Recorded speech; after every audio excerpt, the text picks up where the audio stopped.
أول موضوع النهارده عن التواصل. قمة عربية هتنعقد بعد يوم ولا؟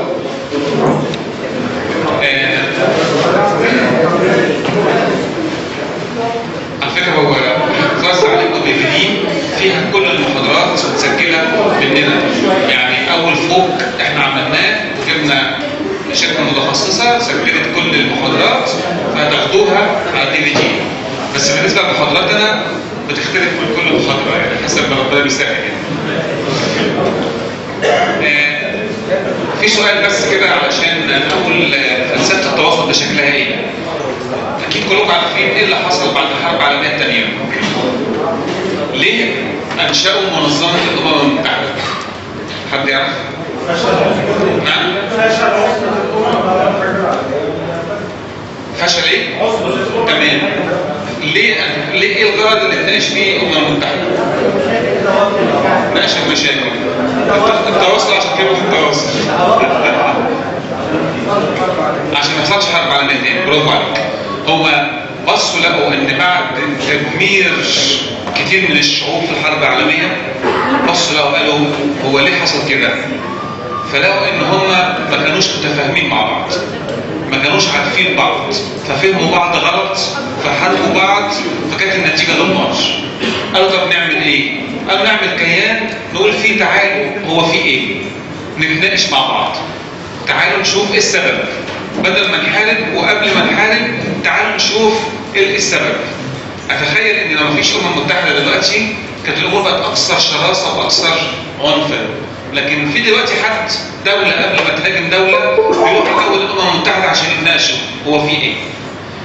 عشان كده فكره او فلسفه التواصل على نقطه مهمه جدا ان اساس اي مشكله موجوده هي عدم التواصل. لو في مشكلة زوجية في البيت أساسها وسببها عدم التواصل. لو في مشكلة في كنيسة أساسها عدم التواصل. لو في مشكلة في المجتمع أو في دولة أساسها عدم التواصل. هو دي النقص. فالجوهرة دي أو الجوهر الموضوع كله هو اللي بنتناقش فيه دلوقتي هو إن التواصل هو حل كل المشكلات وهو وسيلة بناء التفاهم مع الآخر. علشان ابتدي عملية التواصل بقى والشغل بتاعها كلها هقول بس تعريف صغنن وبعد كده نبتدي نشتغل كله عملي. يعني ايه؟ انا عندي مثلا هدف وعندي مرسل وعندي مستقبل وهنا في رسالة وعندي تغذية راجعة. كلكم عارفين المعادلة دي اللي بيها ارجع احدد هدف من جديد. استأذن استطعمها شكلا هنا وهنا ازاي؟ لما اخلص انا كده تمام؟ شايفين؟ حلو قوي. يبقى هدف واضح. الهدف الواضح ده عندي فيه مرسل هو بيبعته، عندي فيه رساله، عندي فيه مستقبل، عندي فيه تغذيه راجعه. احفظوا بس المعادله دي عشان همسك كل حاجه اعملها تاني. يبقى في هدف كده بره اهو واضح، في مرسل، في رساله، في مستقبل، في تغذيه راجعه. كده خلاص؟ كان تمام كده؟ ماشي اوكي. نخش في اللي وراه.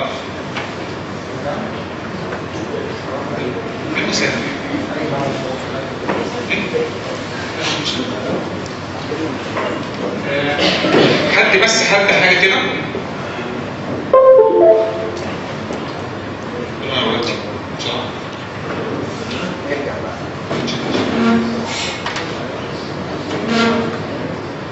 لو قلت ان حضرتك حط لي الدبوس بالونه. شكرا على السهوله خالص. خلينا تحت كده.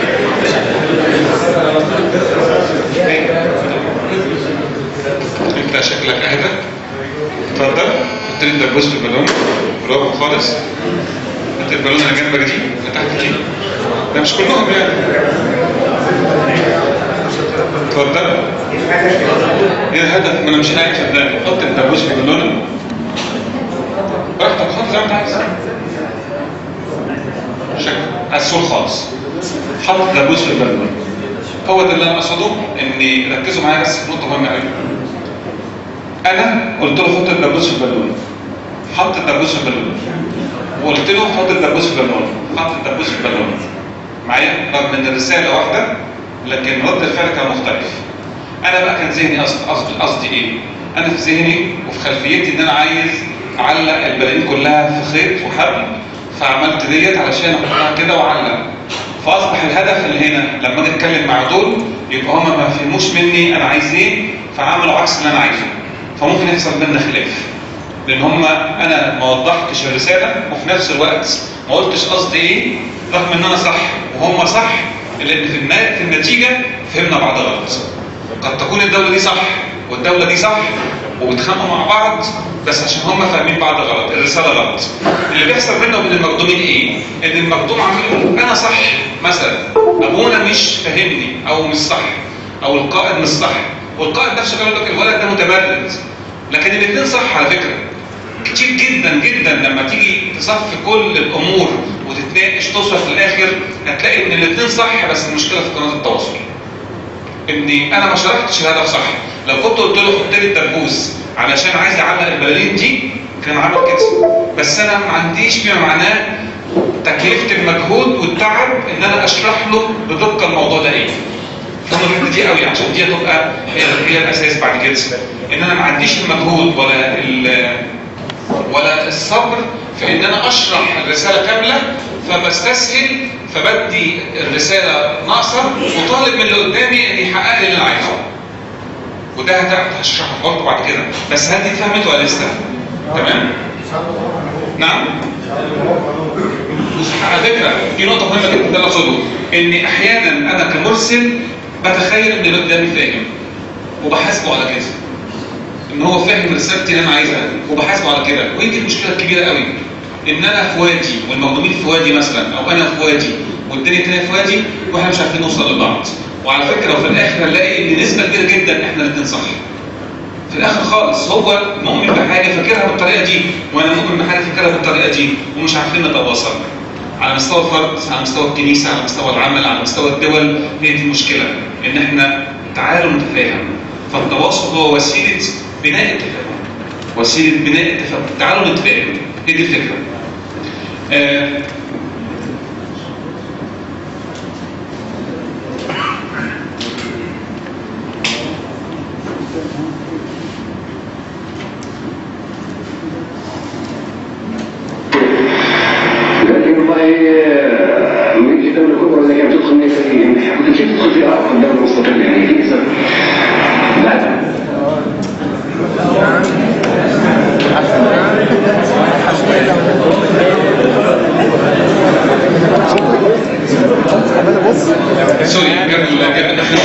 والله حضرتك حاجة كويسة ان احنا فكرنا في حاجة زي كده. هو نعرفه يا عم ان الرئيس هو 10 على 10، بس احسن حاجة هو الرئيس اصلا.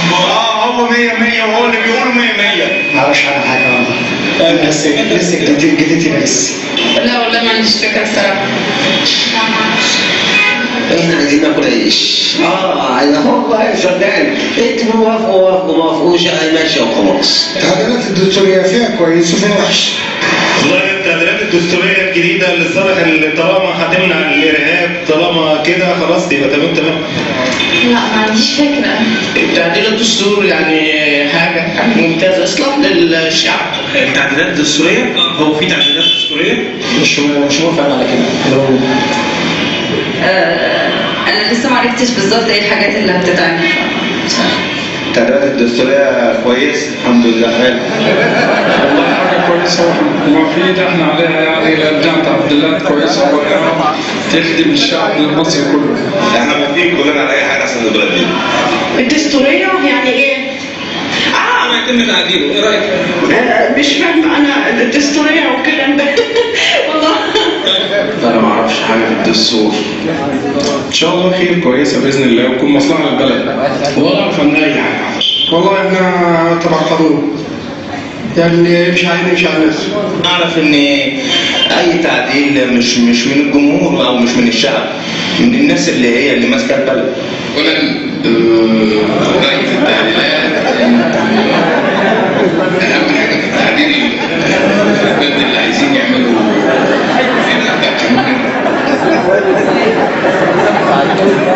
وهنا في نقطة بس من خلال الفيديو دوت ومن خلال التواصل انتوا شايفين فيه ايه؟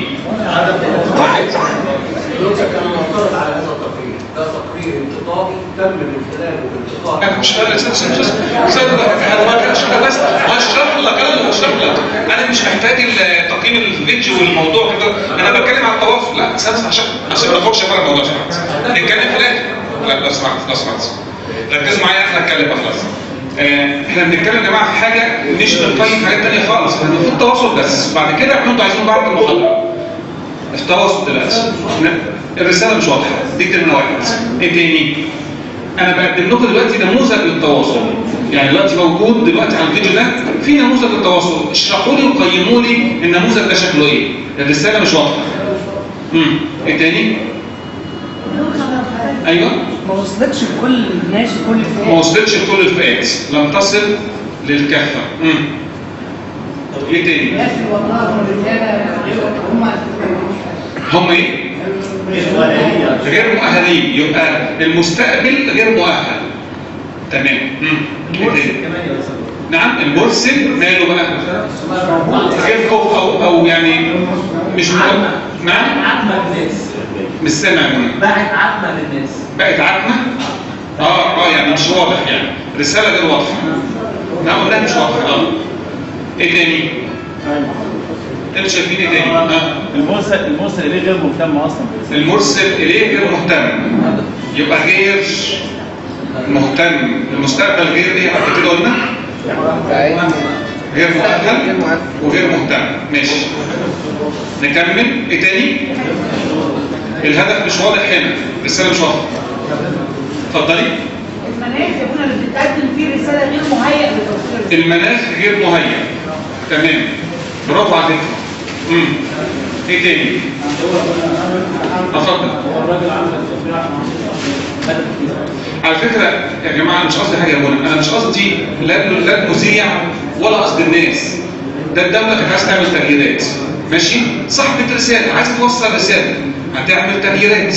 الشعب ده المفروض هيروح يعمل تصويت يستفتي او لا. بصراحه احنا مالناش دعوه بالكلام ده كله.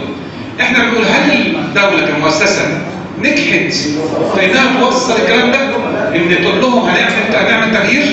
مش بنتكلم بقى في الدستور ينسوا الكلام ده كله، احنا بنتكلم رساله توصل. ادي مستقبل ثواني هو الشعب، ومرسل هي الدوله، والرساله تعديل الدستور. هل الكلام ده فين وصل؟ بس كده هنا يعني الناس فاهمه. وعاوز يوصل الهدف ده. تمام. ان هو نجح ان هو يتواصل او يحقق. اظن ده لو سالت اللي قاعدين دول يعني ايه دستور ويعني ايه التعديلات الدستوريه اللي اتعملت في الوقت دوت، انا اتحدى لو 10 او 15000. انا اتحدى. انا اشوف اللي قاعدين اهو القاده دي كلها، اتحدى 10 يكونوا عارفين في الوقت ده كانت التعديلات الدستوريه او المواد بتاعت القانون اللي كانت المفروض تتعمل. العيب مش فينا ولا في المستقبل، العيب في الرساله وفي المرسل انه ما وضحش، انه ما وصلش الفكره. تمام. التجزئه العكسيه ما عندوش استعداد ان هو يعملها، مفيش تجزئه. ايه تاني؟ مريم. الياس مثلا ما عندوش هدف يطلع بيه وعايز يرمى سؤال ازاي؟ مفيش هدف واضح. اللي وراه؟ انت الرساله هل هو فعلا في نيته بالشكل العام ولا انا جوايا حاجه بعد رساله بطريقه ثانيه؟ ماشي. طيب بصوا انا عشان ما نخرجش بره الموضوع لان واضح ان موضوع الدستور داخل في دماغكم قوي.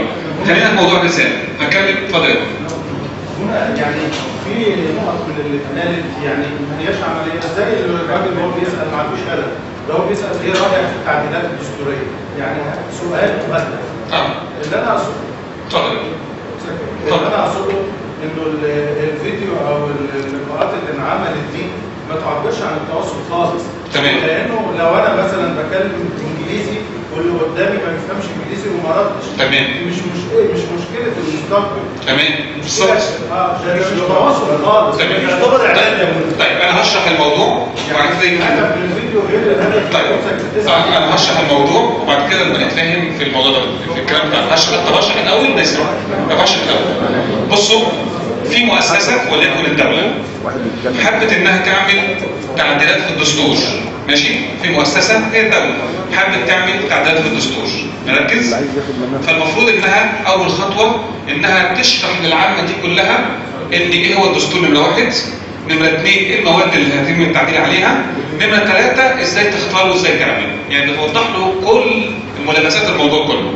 وبعد كده بتستخدم قنوات التواصل اللي فيها تقدر توصل للكل، سواء في القريه، في النجع، في المدينه، في الحاجات دي كلها، ازاي توصل للناس دي كلها. بعد كده تقيس هل فعلا رسالتها وصلت لكل الناس دي كلها ولا ما وصلتش. وفي الاخر خالص بتعمل القياس دوت انها نجحت توصل الرساله، مش مهم بقى النتيجه، هو هيروح يقول اه او لا هو براحته. فاهمين اقصد ايه؟ مشكلتنا احنا حتى بقى في الكنيسه. تعالوا دلوقتي انا عايز اطبقها بطريقه ثانيه، بمعنى ايه؟ بعد 25 يونيو 25 يناير و30 يونيو عندنا افراز، مثلا ناخد نموذج الشباب. عندنا شباب بعضه نسبه صغيره خالص في الحد، عندنا بعض في متشكك، عندنا بعض في متمرد، عندنا بعض في ساد. مش مهم النسب يعني. انا عندي الحاجات دي كلها موجوده بعد 25 يناير و30 يونيو. وانا هنا الكنيسه. المفروض ان هنا بقى في قناه تواصل، هنا انا مرسل، هنا في مستقبل. نركز بقى في الحته دي كويس قوي.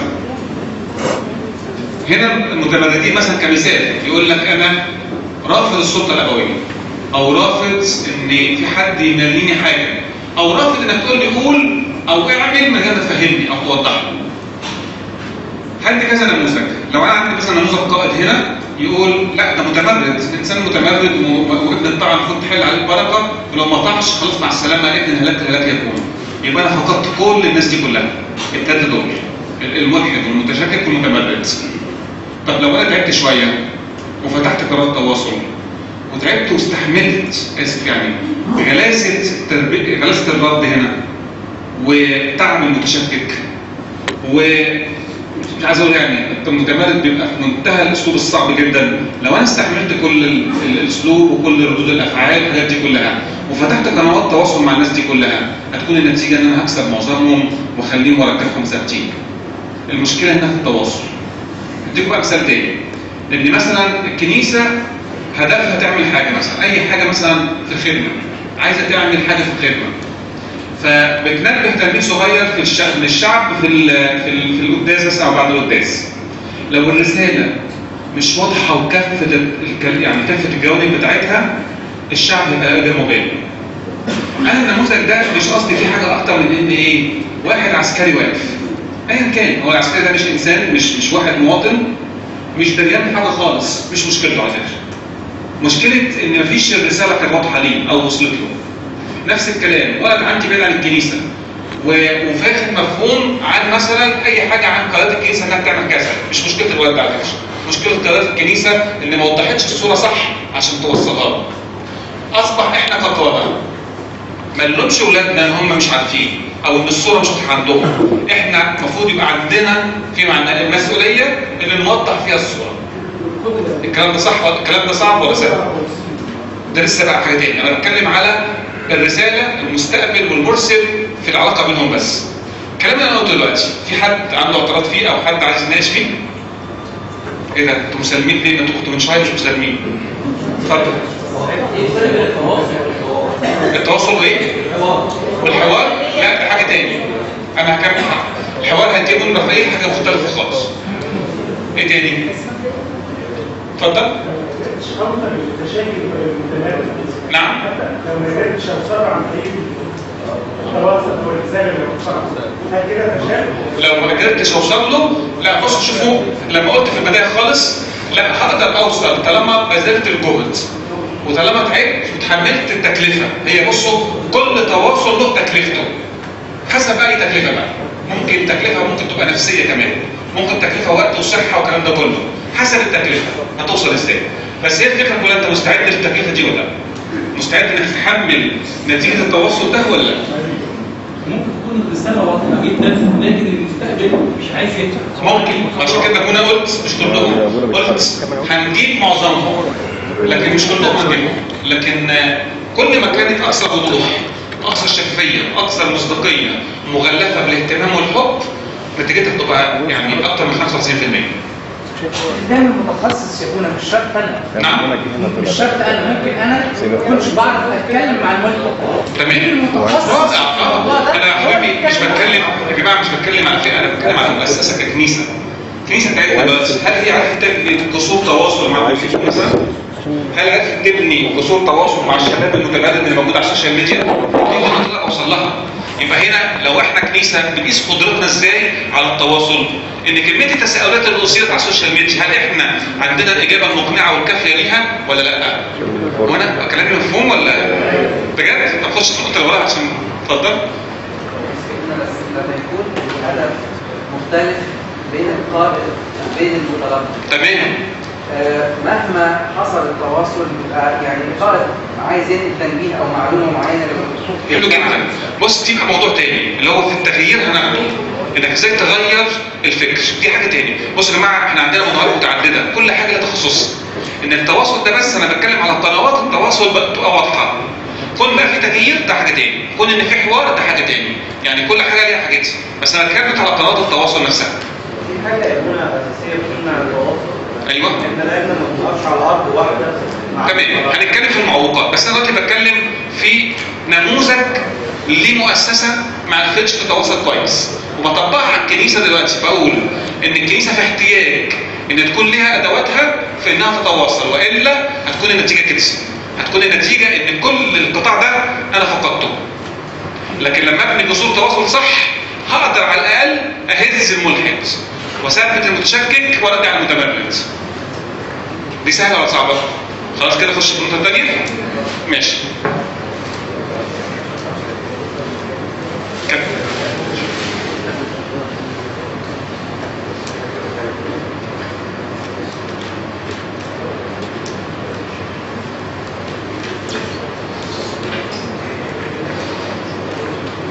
الفيديو اللي ورا هنبص نموذج للفيديو دوت ونتكلم.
مرسل قدامنا نموذج لمرسل. ممكن تقولوا لي هل المرسل ده ناجح ولا مش ناجح؟ المرسل اللي هو نفس الشخص اللي قاعد ده مش ناجح. ليه مش ناجح؟ عشان ايه؟ مش بيوصل رسالة، ما وصلش رسالته صح مثلا؟ ليه مش ناجح؟ صح يا منى، ما عرفش خلفيه، ما عرفش بيخاطب مين يعني. ايه تاني؟ ابونا؟ الهدف واضح بس باسلوب مختلف. الهدف واضح لكن ما استخدمش الاسلوب المناسب. ماشي، ايه تاني؟ وما استعملش الحوار في التواصل. ما استعملش الحوار. هل لازم يكون يستعمل حوار؟ هل لازم يستعمل حوار؟ طبعا. هو الحوار أداة أو وسيلة، لكن ممكن تستخدم أو لا. لكن ممكن في عندنا تواصل لفظي وغير لفظي، هنشرحه دلوقتي. ممكن يقول هو مثلا ما عرفش يعمل تسويق للفكره بتاعته. ما عرفش يعمل تسويق. يبقى 1 ما عرفش الخلفيه، 2 ما عرفش الاسلوب المناسب، 3 ما عرفش يسوق فكرته، 4 اشتغل على المشاعر. نعم؟ على المشاعر. اشتغل على المشاعر. طب ويعني ايه المشكله في كده؟ ده كويس. طيب يبقى حاجه كويسه، يبقى حاجه كويسه انك تشتغل على المشاعر. ماشي. منى؟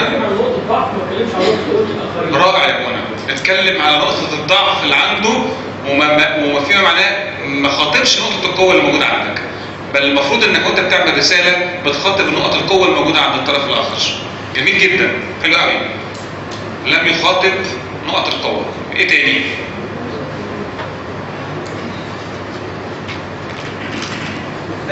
خمسة. نعم.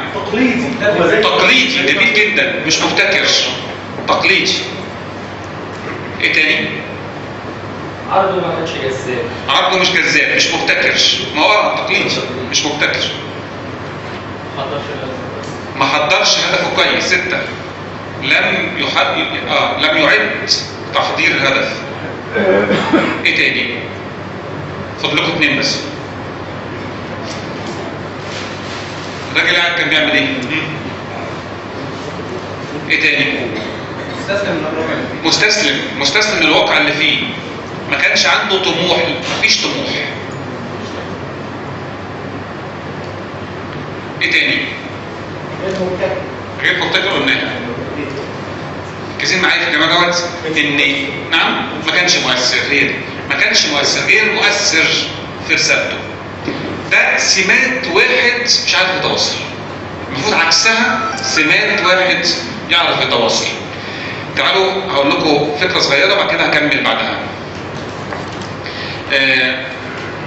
اب كاهن قاعد بياخد اعتراف، فهو مشغول بالورق وعمال يرتبه. فالبنت اللي قاعده سكتت عن الكلام، ما رضتش تكمل. فبقول لها كملي. فالبنت قالت طب خلص اول اللي انت مشغول فيه وهتكلم بعدها. فابونا كسف، حط الحاجه وابتدى وتعدل لها. بصوا في علم النفس يقول لك انك ممكن تقعد ساعه مع حد وما تجيبش نتيجه في الاخر. ممكن تقعد 5 دقائق لربع ساعه مع حد انت مركز، كل البادي لانجوج بتاعك، احساسك واصل له، وقتك مديهوله، مشاعرك ووجدانك بتخاطبه فيها. 10 دقايق ربع ساعه تكون تملكت من الحاجه ديت. مش هتخلص. في ايه؟ اللي بيتكلم؟ لا مش اللي بيتكلم. انا دي مهاره ثانيه عشان مش هخش في المهاره الثانيه. لكن انا بتكلم على ان اللي قدامك لما يشعر ان انت اديته قيمه واديته وقت واديته احساس واديته حب واديته اهتمام، بيبقى الرساله اسرع تاثيرا. هدي مثال. قد يكون متكلم داخل والمتكلم ما دوبش الجديد اللي موجود في المجموعه، وقبوله مش موجود. تتخيلوا اللي قدامه ده هيستقبل حاجه او بجد فاضل 5 دقايق بس؟ طب اعتبر ان الموضوع ده خير، النقطه دي خلصت، مفيش وقت. ناخد نقطه وراها بسرعه. نجي ورا.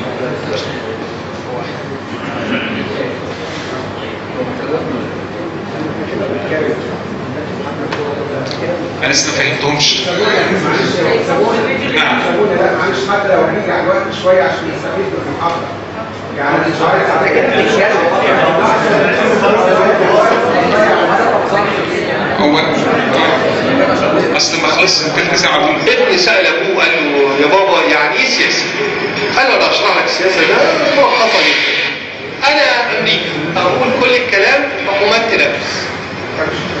امك بقى هي الحكومه. اما بقى البنت الشغاله اللي عندنا في البيت فده الشعب، دي الشعوب. اما انت حضرتك المتعلم اللي عندنا بقى المثقف اللي في المجتمع ده، واخوك الصغير هو المستقبل. فالولد قال له انا كده فهمت السياسه هي ايه بالظبط، راح نام. وبعدين وهو نايم كده قلق عايز يشرب ميه، فخرج يشرب ميه، لا امه نايمه لوحدها على السرير. عدى ابوه بيتحرش بالخادم، رجع لقى اخوه عملها على روحه، فوقف في وسط الصلاه كده قال انا كده فهمت السياسه كويس جدا. امريكا بتتحرش وبتغتصب الشعوب، والحكومات نايمه، والمثقفين بيتفرجوا، والمستقبل ريحته معفنه.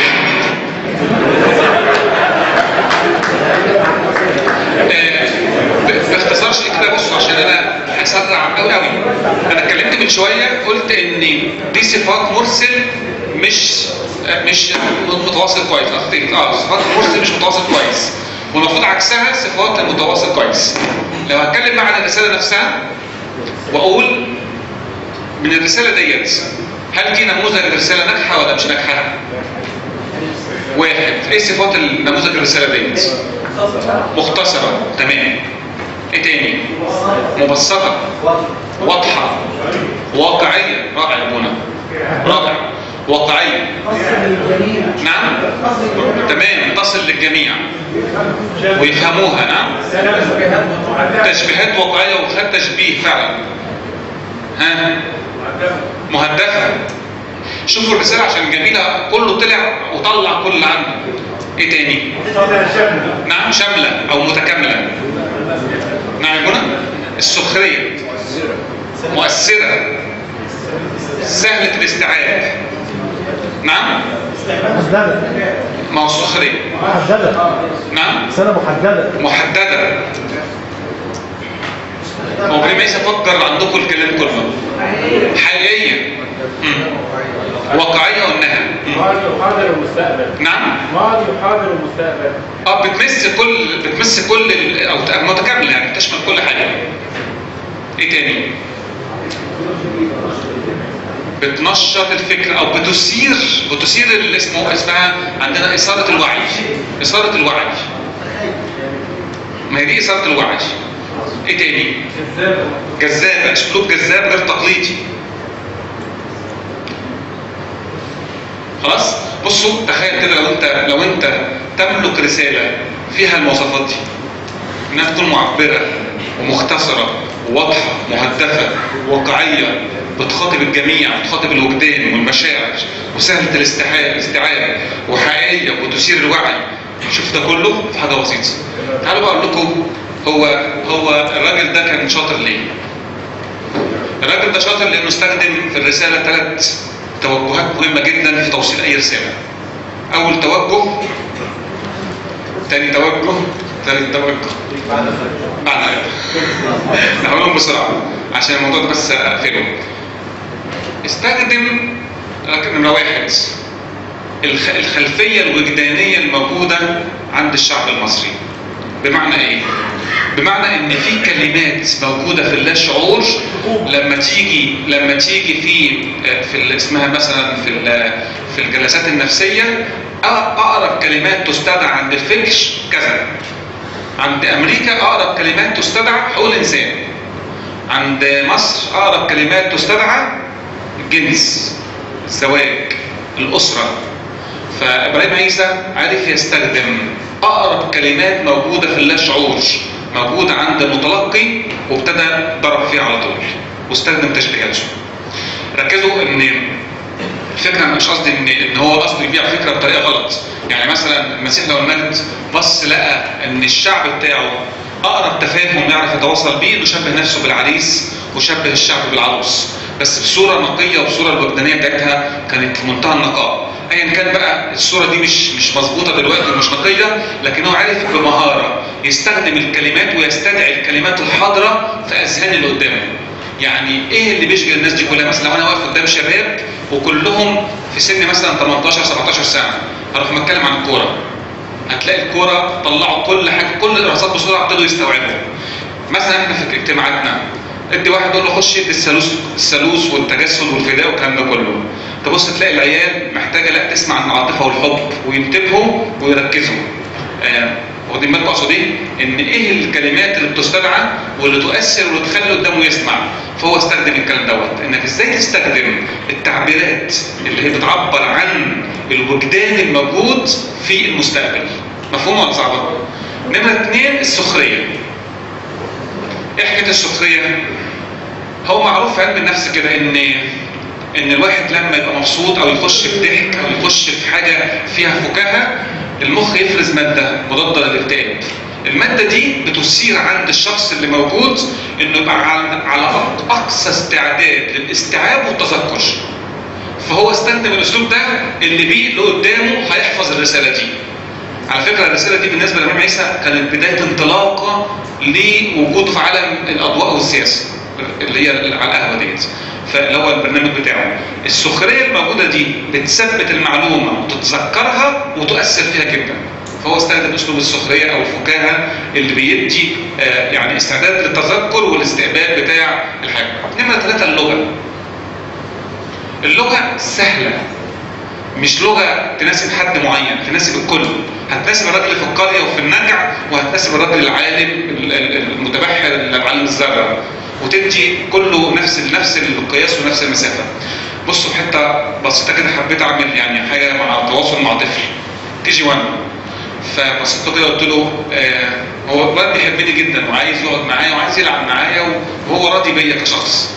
فقلت له ايه رايك في الظروف الراهنه في الامور السياسيه في العصر الراهن وتصوراتك المستقبليه؟ فالولد مش عايز يسيبني، فبص لي كده ما ردش. قلت له اكيد انت ليك تصورات مبدئيه على الاقل بالنسبه للاستراتيجيه الموجوده في الوقت الراهن. فالولد نهد، هعمل ايه معاه ده؟ لسه بكمل معاه الثالثه اقول له اظن اني هتدور وراح مشي. خلاص قال لك بقى صحيح بحبه بس مش للدرجه دي، يعني بحبه بقبله كشخص بس يبقى مع السلامه. انت اصلا بالنسبه لي مش فاهمك انت مين؟ فاهمين اقصد ايه؟ احيانا ولادنا في الخدمه بيدونا ظهرهم لان قد نكون احنا في عالم تاني. قد نكون احنا في عالم تاني او بنتكلم بلغه غير لغتهم. اللي منكم يخش السوشيال ميديا يلاقي فيه لغه مختلفه، تفكير مختلف، رؤيه مختلفه، اسلوب مختلف. مش قصدي ان احنا ننزل ليهم، لكن قصدي نتفهم دول بيتكلموا ازاي، بيفهموا ازاي عشان اقدر اوصل لهم. ايه اللغه اللي المفروض اخاطب بيها الناس دي؟ ايه الفكر اللي المفروض اخاطب بيه الناس دي؟ وايه اللي هيصير بالنسبه لهم انا مش دريان. يعني افتكر انا مثلا من 15 سنه واقف مع شباب غير كنيستي، فواقف معاهم وبتكلم معاهم وانا خادم، فالواد بيقول لي انت ايه؟ بقول له ايه مش فاهم. فراح الواد التاني قال لي اصله بيزحلقه. قلت له زحلقه ليه؟ مش هزحلقه. قال لي لا بتحلق له. قلت له يا جماعه في ايه؟ كانت لسه التعبيرات دي ما كنتش اعرفها. شعرت ان انا واقف وسطيهم انا تايه. واحد عمال يديني للتاني زحلقه وحلق له وكيك وكان جامد وكلام غريب قوي على دماغي. بصراحه كنت واخد جنب بعد ما حسيت ان انا عملت شعور بالدونيه كده، كتبت كل التعبيرات بتاعت الشباب وعرفت معناها ايه، وقفت بعد كده. يتكلموا انا فاهم بس يعني مش بقول نفس الكلام لكن انا فاهم واضحك واقول دي معناها كذا. خلاص وصلت للغه بتاعتهم انا فاهم بيقولوا ايه. لكن مش لازم انزل للمستوى ده. هفهم بيقولوا ايه وبعد كده ارفعهم للمستوى بتاعي. بس افهمهم. بصوا حته كانت غريبه جدا في كنيسه في شبرا على السوشيال ميديا. الولاد بتوع شباب جامعه مش بره الكنيسه عملوا ايه؟ عملوا ان هم قالوا عايزين نطلع رحله، وبعد كده حددوا المكان والثمن ومين اللي هيلم الاشتراكات والوقت امتى. كل ده في 3 ساعات على صفحه الفيسبوك، ومفيش كنيسه، بره الكنيسه خالص. صدف ان خادم من اسره الجامعه موجود جوه المجموعه دي، فابتدى يقول لهم طب خلاص ونطلع حتى من قدام الكنيسه. يعني اخيرا اتفقوا ان هم يطلعوا من قدام الكنيسه رحله. لكن اقصد اقول في غياب التواصل دول اوعوا تفتكروا ان الموضوع هيكون سهل. في غياب التواصل احنا هنكون في حته بعيده واولادنا كلهم في حته بعيده. واوعى تفتكر ان الكنيسه هي مجموعه الاشخاص اللي حوالينا اللي قد نكون احنا بيسكنوا ضميرنا ان هم دول الكنيسه. لا مش دول الكنيسه، او اللي احنا بنشوفهم كل يوم مش هم دول الشعب. دول المجموعه اللي احنا ما عرفناش نطفشهم فدول موجودين. لكن انا بتكلم على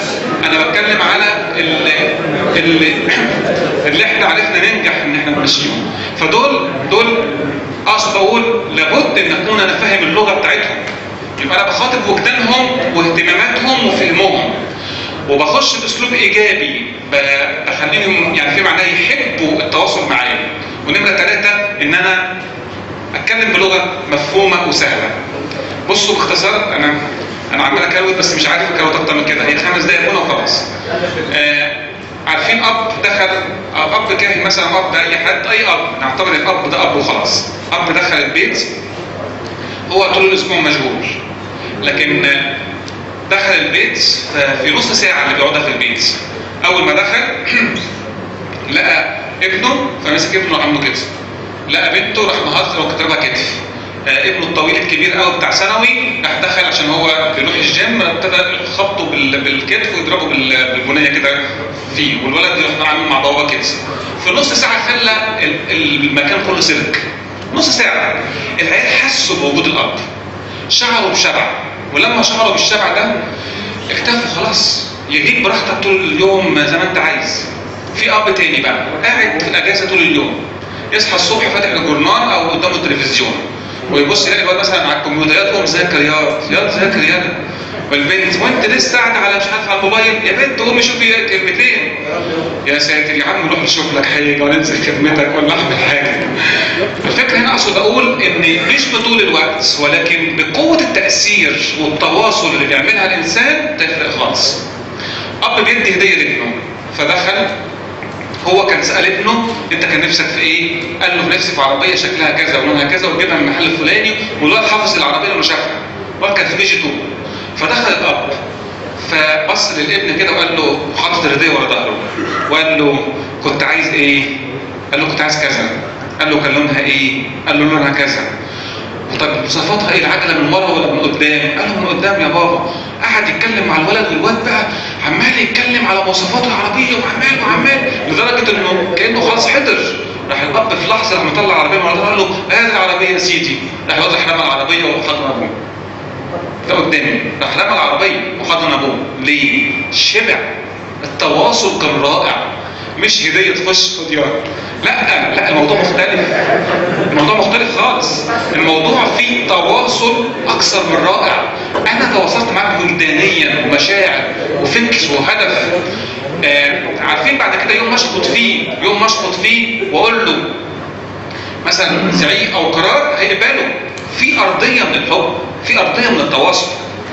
امين خدمه كبير جدا في الكنيسه في شبرا، امين الخدمه دخل في اسره ثانوي، كنت خادم ثانوي ساعتها، وراح مسك الخدام اداهم لهم لازم نعمل وانتم مهملين وانتوا وقال كلام كله مظبوط على فكره ولا كلمه غلط، هو انسان كان رائع. فبعد ما خلص جه بيوطي عليا قال لي ايه رايك في الكلام؟ قلت له الكلام زي الفل، بس ولا واحد من دول هيعمل حاجه. قال لي ليه؟ قلت له ما فرشتش ارضيه من الحب يتواصلوا فيها معاك، ولما انت ما فرشتش ارضيه الحب اللي بيها تبقى ارضيه التواصل، هم ولا هيسمعوا حاجه. عارفين في اثنين متكلمين، متكلم يبقى جد جدا وعنده معلومات وعنده كلام كتير قوي ممكن يقول، ومفيش تواصل بينه وبين اللي موجودين قدامه، مش هيركزوا في حاجه. ومتكلم تاني قد يكون ما عندوش اي معلومات زي كده، لكن ممكن كلمتين مع الماشيين كده حلوين ونعمل بينهم تواصل مع اللي قاعدين هتفرق كتير خالص. عشان كده بقول التواصل اهم حاجه موجوده في بناء اي اسره او مجتمع او كنيسه او دوله او الكلام ده كله.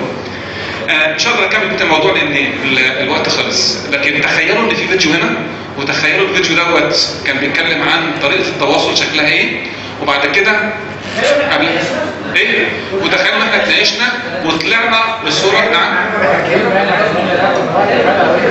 بس عشان الحق نسيتوني كنت اقول حاجه مهمه. تخيلتوا نسيتوني انا اتخيل ايه؟ استنوا بس. نعم كده فقدتوا لي التواصل. نعم طب هو بس طب كانت اخر حاجه ايه؟ تخيلوا انتوا جنبيتوا بقى.